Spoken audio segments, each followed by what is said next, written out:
वासुदेवाय हरे परमात्मने प्रणतः क्लेशनाशाय गोविन्दाय नमो नमः। कृष्णाय वासुदेवाय हरे परमात्मने प्रणतः क्लेशनाशाय गोविन्दाय नमो नमः। राधे राधे। मैं पिछले कई वीडियो से आप सब भक्तजनों को बाबा जी के द्वारा दिए गए ज्ञान से अवगत कराता रहा हूँ। आज इसी कड़ी में अगला वीडियो प्रस्तुत कर रहा हूँ। अगर आपको यह वीडियो अच्छा लगे तो चैनल को बेल आइकन पर ऑल दबाकर सब्सक्राइब करना ना भूलें। धन्यवाद। राधे राधे। राधे राधे महाराज जी, अच्छे लोगों को शारीरिक परेशानियां ज्यादा क्यों होती हैं बुरे लोगों के मुताबिक देखा जाए तो? नहीं, ऐसा कुछ, ये कोई विधान थोड़ी है। आप पूरी सृष्टि के फाइनल विधान को देख पा रहे हैं क्या? आप कुछ व्यक्तियों को ऐसे देखते हैं तो इसलिए आपको ऐसा लगता है बकाया है। सृष्टि के विधान के अनुसार जो ज्यादा पापात्मा पुरुष होता है उसके पहले पुण्य नष्ट किए जाते हैं, क्योंकि उसको विशेष दंड देना है। और जो ज्यादा पुण्यात्मा और सतमार्ग में चलता है उसको विशेष सुख मिलना है, इसलिए उसके पाप नष्ट किए जाते हैं। तो जब वो सत्कर्म परायण दृढ़ निष्ठा वाला होता है, धर्म से चलने वाला, तो उसके पाप नष्ट किए जाते हैं जो पूर्व के जमा है। तो नष्ट करने के लिए वो फटाफट आते हैं।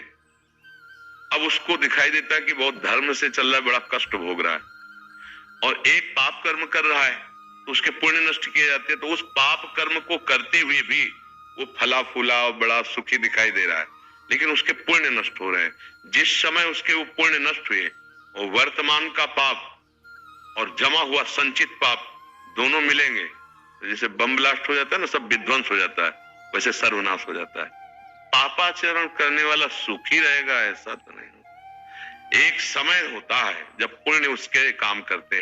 रावण चलता था, भुजा ठोक देता था तो लोकपाल भयभीत हो जाते थे, और एक समय बंदर उसकी खोपड़ी को ऐसे फुटबॉल की तरह लात मारते थे। नहीं मारते? हाँ, कई सैकड़ों बार काटी गई खोपड़ी, उसकी नई खोपड़ी हो जाती थी। हाँ, तब मंदोदरी उसकी छाती में हाथ रख के कह रही थी, राम विमुख असहाल तुम्हारा, रहा नको कुल रोवन हारा। ये पक्का समझ लीजिए, धर्म करने वाला कुछ समय के लिए दुखी दिखाई देगा क्योंकि उसके पाप नष्ट हो रहे हैं, लेकिन वो परम सुखी होगा। जैसे धर्मराज युधिष्ठिर, 12 वर्ष का वनवास, 1 वर्ष का अज्ञातवास, द्रौपदी के साथ ऐसा बर्ताव, लेकिन सिंहासन पर चक्रवर्ती सम्राट पद पर कौन बैठा? युधिष्ठिर जी। और सर्वनाश किनका हुआ? दुर्योधन का। कुछ समय के लिए फूले फले दिखाई देते हैं, परिणाम सर्वनाशी होगा। अधर्मी कभी सुखी और शांत नहीं हो सकता, और धर्मात्मा कभी दुखी और अशांत नहीं हो सकता। ये बात समझ लीजिए। थोड़े दिन के लिए दिखाई दे। एक उदाहरण ऐसे, ग्रामीण उदाहरण में 2 मित्र थे, स्कूल में पढ़ते थे। एक के आचरण बिगड़े, बहुत बुरा बन गया, शराब पीना, व्यभिचार करना, जुआ खेलना। धनी घर का बालक था और वो एक गरीब घर का बालक था, तो गंगा स्नान करना, नाम जप करना, संतों की सेवा करना, सत्शास्त्रों का स्वाध्याय करना, ऐसा विचार। अब वो धीरे धीरे दोनों का भाव अलग होने के कारण मित्रता हट गई। कुछ वर्षों बाद जब वो जवान होकर गंगा स्नान करके आ रहा था, तो उसके पैर में खजूर का कांटा लगा। अचानक उसने देखा मेरा मित्र सामने से आ रहा है, तो देखा बढ़िया कपड़ा पहने एकदम मस्ती से, और वो फटे पुराने कपड़े, गंगा नाग, तो उसको देखने में कांटा लग गया। खजूर का कांटा बहुत बड़ा होता है, और मतलब अब वो बैठ गया, राम राम राम कृष्ण कृष्ण कृष्ण ऐसे बोलने। वो नजदीक आया, बूट पहने हुए एकदम फेटे से, ने कहा था तुमसे बंद करे सब नाटक, कुछ नहीं, देख मैं मौज मस्ती से। अचानक वो आगे बढ़ा तो उसको एक पैसे की थैली मिल गई। उस समय स्वर्ण की असरफियां चल। उसने दिखाया, देख तेरे कांटा लगा खजूर का और मुझे पैसा मिला। कुछ नहीं इनमें, कुछ नहीं, सब ड्रामा है। उसको लगा वास्तविक सब ड्रामा है। जीवन से मैं चल रहा हूं, धर्म से चल रहा हूं, तो खाने की व्यवस्था ठीक से नहीं, और देखो इसको असरफियों का थैला मिल गया। वो असंतुष्ट ही था। जब कोई धर्मात्मा दुखी होता है या संशय में होता है तो भगवान किसी न किसी रूप में आकर के संभाल लेते हैं, क्योंकि उन्हीं का नाम धर्म है, वही सतमार्ग है। एक ब्राह्मण के वेश में, संत वेश में ऐसे आए, कहा क्या हुआ बेटा, कांटा लग गया? लाओ मैं निकाल देता हूँ। कांटा निकाला, स्पर्श करते पीड़ा गई। उन्होंने कहा कि तुम्हारे मन में कुछ संशय है क्या धर्म के प्रति? बोले हाँ, मेरा मित्र मैं जानता हूँ शराब पीता है, व्यभिचार करता है, चोरी करता है, हिंसा करता है, बड़ा पापी है, उसको असरफी मिली। और मैं नाम जप करता हूँ, भगवान का आश्रय लिए हूँ, गंगा स्नान कर, मुझे खजूर का कांटा लगा इतना बड़ा, और घर की परिस्थिति ठीक नहीं, क्या यही भगवान के भजन का फल है क्या? उनका बेटा तुम देख नहीं पा रहे हो, मैं तुम्हें बता रहा हूँ, पूर्व जन्म में तुमने बहुत पाप किए, ऐसे ही जैसे तुम्हारा मित्र कर रहा है। इस जन्म में तुमने गंगा स्नान और पुण्य कार्य किया, तुम्हें इस जन्म में सूली की सजा मिलती।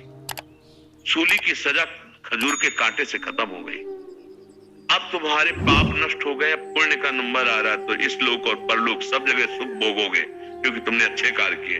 और ये पूर्व जन्म में पुण्य किया था, इस जन्म में पाप किया, इसको राजा बनना था, तो ये भोग प्राप्त करके एक थैली असरफी, और जिस दिन ये सब खर्चा हो गई असरफी, उस दिन उसके पुण्य नष्ट हो जाएंगे। अब ये वर्तमान का पाप और पूर्व का पाप मिलकर इसको नष्ट कर देगा। तुम धर्म के प्रति संशय मत करो। उसी समय उसको उल्लास हुआ, अरे शूली की सजा खजूर के कांटे से निकल गई और अब मेरा मंगल होने वाला है। वो धर्म में चल पड़ा। अगर सत्संग ना मिले तो सबको ऐसा भ्रम हो जाता है कि अच्छे कर्म करने वाले को दुख मिलता है क्या।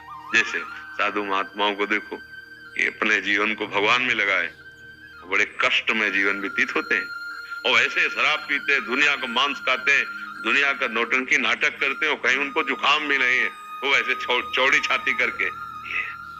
ये प्रगट का वर्तमान की खेती है। पूर्व की खेती में हमने कुछ बोया था, उसको इस समय काट रहे हैं। तो ये जो फसल है वो जो आएगी बहुत अच्छी आएगी। वो पूर्व में थोड़ा पुण्य किया था, उसको काट रहा है। ये जो फसल बोई है नई, इसकी जब राशि आएगी तो उसके पुरखा भी जो है ना नरक भोगेंगे। तो ये समझ पाना थोड़ा कठिन होता है।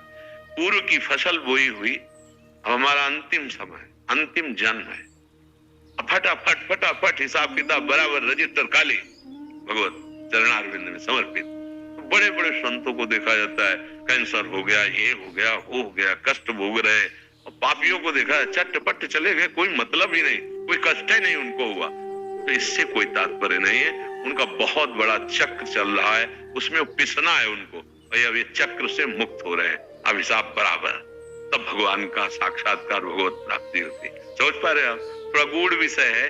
वर्तमान के दृश्य को देखकर किसी के भविष्य का अनुमान नहीं लगाया जा सकता, क्योंकि वर्तमान में वो कष्ट पा रहा है, लेकिन अंदर से वो सदाचरण कर रहा है, तो उसका भविष्य कितना निर्मल होगा, कितना उच्च कोटि का होगा। वर्तमान में पाप कर रहा है, बड़ा शुभ दिखाई दे रहा है, बड़ा सुखी दिखाई दे रहा है, तो अनुमान लगाना कठिन हो जाएगा कि ये तो पापाचरण कर रहा है। तो फिर वर्तमान की क्रियाओं का फल क्या होता है, लग जाएगा ना संशय कि वो माला चला रहा है और ये गंदा आचरण कर रहा है, ये सुखी दिखाई दे रहा है और वो दुखी दिखाई दे रहा है। तो वर्तमान की क्रिया का परिणाम जो भविष्य में होने वाला है, उसका अनुमान नहीं लगाया जा सकता। वो तो अनुभव गम्य है, और वो संतों के वचनों के अनुसार ही हमें दृढ़ विश्वास हो सकता है, नहीं तो बड़ा भ्रम हो जाएगा।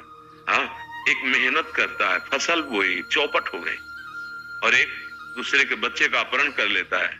इतने रुपए दे नहीं तो इसको गोली मार देंगे। रुपए पहुंच जाते हैं, बड़ी मौज मस्ती से इस होटल उस होटल में घूम, कितने दिन। ऐसा नहीं कि परिणाम इससे बच जाएंगे। परिणाम यहाँ का तो ब्याज होगा, मूल भोगना पड़ेगा, नरक और फिर अन्य नीच योनियों में जाना पड़ेगा। इसलिए बच्चा कभी ऐसी बातों में संशय न करे, कभी ऐसी अपनी आस्था और आस्तिकता को हिलने न दे। हमारी आस्था बड़ी दृढ़ होनी चाहिए कि धर्म और अच्छे आचरण का फल अच्छा ही होगा, अधर्म और बुरे आचरण का फल बुरा ही होगा, आज नहीं तो निश्चित कल पक्का होगा। इसमें संशय नहीं करना चाहिए। समझ पा रहे हैं आप?